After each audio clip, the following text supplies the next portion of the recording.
Kepolisian Republik Indonesia atau Polri resmi melimpahkan 3 kasus korupsi kepada Kejaksaan Agung setelah menetapkan 2 tersangka. Hal itu terkait mantan Jaksa Agung Muda Tindak Pidana Khusus atau Jampitsus, Febri Adriansyah, dan pihak swasta bernama Don Rito.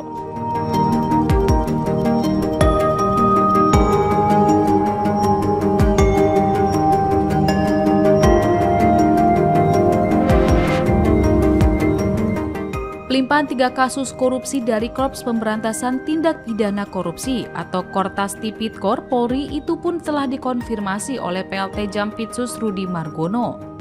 3 kasus atau perkara yang menyeret Febri adalah dugaan korupsi batubara, PT Asabri, dan PT Krakatau Steel.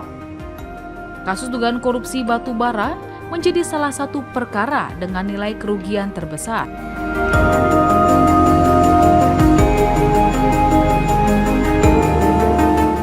Penyidik Kortas Tipikor Polri menduga praktik korupsi dalam pengadaan dan pemenuhan kebutuhan batubara untuk sejumlah PLTU berlangsung sejak 2018 hingga 2026.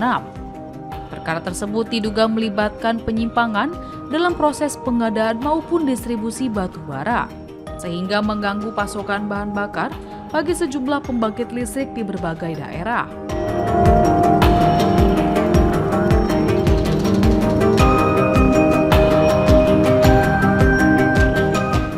Akibat dugaan tindak pidana itu, penyidik memperkirakan kerugian keuangan negara mencapai sekitar 34,6 triliun rupiah pada 3 kasus tersebut. Polisi sebelumnya sudah menggeledah money changer dan Cafe Deklat Signature di kawasan Cipete, Jakarta Selatan, hingga sebuah rumah di kawasan Bogor, Jawa Barat.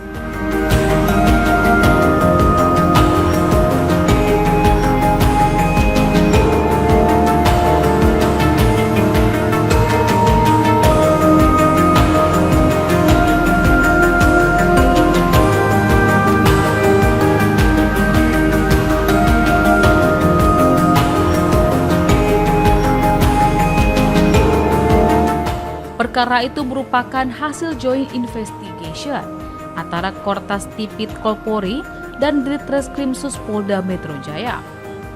Dalam laporan, Kepala Kortas Tipikor Irjen Totok Suharyanto menyampaikan pelimpahan itu dilakukan dalam rangka sinergi antar aparat penegak hukum.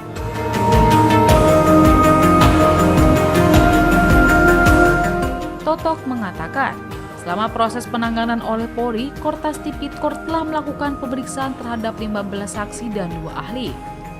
Lalu juga telah dilakukan penggeledahan di sejumlah lokasi yang diduga terkait dengan perkara ini. Adapun penetapan status tersangka terhadap Febri dilakukan hanya beberapa jam setelah ia mengundurkan diri dari jabatan Jampitsus pada Sabtu 11 Juli 2026 dini hari. Dalam perkara tersebut, Febri dijerat dengan pasal 12 huruf I dan pasal 12B Undang-Undang Pemberantasan Tindak Pidana Korupsi.